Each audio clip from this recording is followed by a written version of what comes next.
Hello, today we're going to take a look at a report that is available for TARR Reports subscribers. It pertains to the new construction market within the 5 main counties: Wake, Durham, Orange, Johnston, Chatham, and Franklin counties.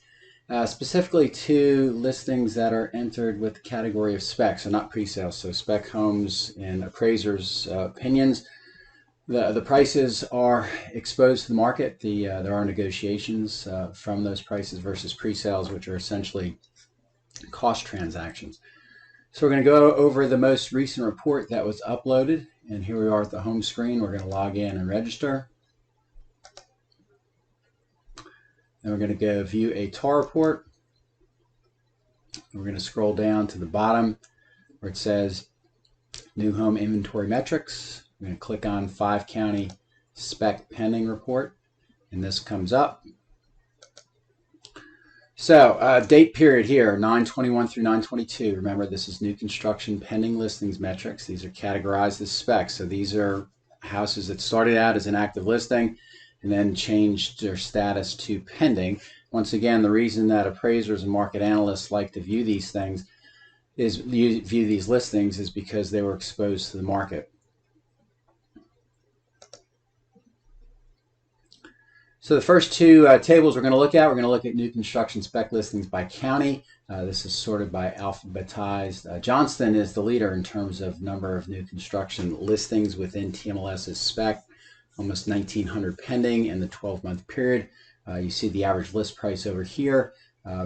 Johnston is the second lowest compared to Harnett, and Chatham is the highest. It's almost 672, followed by Wake at 609. Those of you who've been doing this for a long time can see those list prices and go, wow, that's a lot.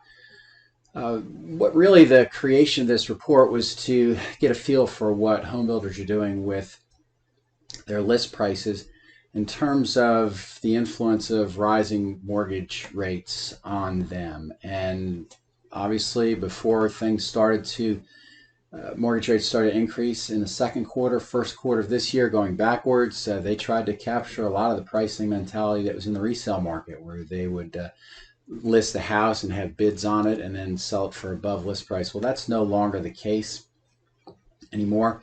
The bottom part of this table looks at the counties in terms of price drop listings by county. It's just sorted by county. There's Durham, Franklin, Harnett, Johnston, and Wake, and within that, the zip code is sorted by the number of price drops. So 27703 in Durham has 43 price drops. The average list price is 477. It's been on the market 68 days, and the average drop is 6%. If you go down to Wake County, the 27529 and 27540 zips lead the way with 38 listings in each, 59 days in 27529 and 53 days in 27540.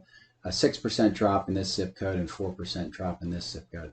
So you can see that there is a definite, as you scroll through that, most of these price drops are within 5 and 10% of original list price.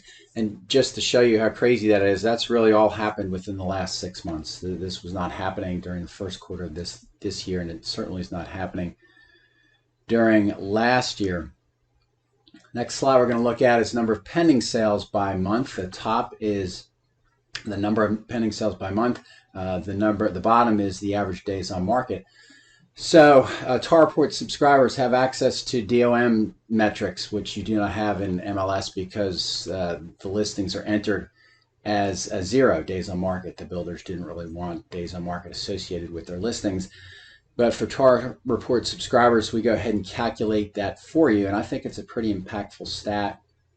One of the things I want to look at here is we're going to talk about peaks of market and then trends. So for new construction spec sales, they had a great January, and this kind of mirrors what we saw in the resale market. This was before interest rates started to go through. This dip in December is typically seasonal. They had a great October. October was the high water mark, and then January was the high water mark for this year. But you can see a downward trend. August was a bit of an outlier in terms of 641, but if you look at September, way down from August, and then way down from July, way down from June. Some of that is seasonality. It's a little too early to tell how much is seasonality and how much is mortgage interest rate influence. But This graph down here, which is the average days on market, is absolutely indicative of the influence of increasing mortgage rates. You see it bottomed out in March, and then April, and then May, and then we've been on a steady uptick since that time. September clocked in at 54, which is the highest going back over a 12-month period. I want to talk about prices, though. The top graph here is median sales price per square foot by month, and this is the median sales price per square foot by month for the median sales price. This is price per square foot, and this is median sales price. Once again, you can see very strong trend upward until June, and then down we go, 221 to 212 to 211 to 208. 208 is down about 7% compared to where we were at 221 in June. These percentages also mirror what we see in the median sales price, which peaked in June at a little over 486, down to about 460 in September. That's a decrease of 5%. So you can see that this kind of the last slide showed you that days on market was going up, and then this slide shows you that prices are on a downward trend since June. Now, here's the kind of eye-opening one in terms of what is going on with price-dropping builders. You can see going up to April until September of last year, it was just a really small percentage of the market. And then May and then June started to get the influence of it. And then August was a big month in terms of price dropping at 186, which is way, way, way above where we were in prior months. September was a little bit better month in terms of total number of price droppers at 165, but still significantly higher. You can see these 3 months of July, August, and September happens to be the third quarter, saw the most number of price dropping during the previous 12-month period. Go back to the average percentage drop, which is this bottom graph. Really not much happening there. 2%, 3% going to the fourth quarter of last year, and then just kind of about the same during the first quarter, but the second quarter it really started to accelerate. April is where we hit the low of 94%, and it really has trended about similar, 95 in May, 93 in June, 95 in June, 93 in August, and 94% in September. So the reason I bring this up is a great report to look at, because now buyers will have the principal substitution. And in previous markets, new home prices led the way in terms of they were on top. People would pay more for a new home compared to a resale home.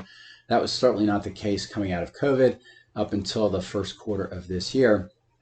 But now I encourage you to use this information to assist you with pricing your resale listings, because they are now in competition with new home listings, and new home listings are setting the bar in terms of if they're dropping price, and resale listings have to react to that. So when you're sitting down doing your CMAs with your sellers, make them aware that for the first time in probably 18 months, we now have competition from new homes, and the majority of those new homes are dropping list price. Hope this helps.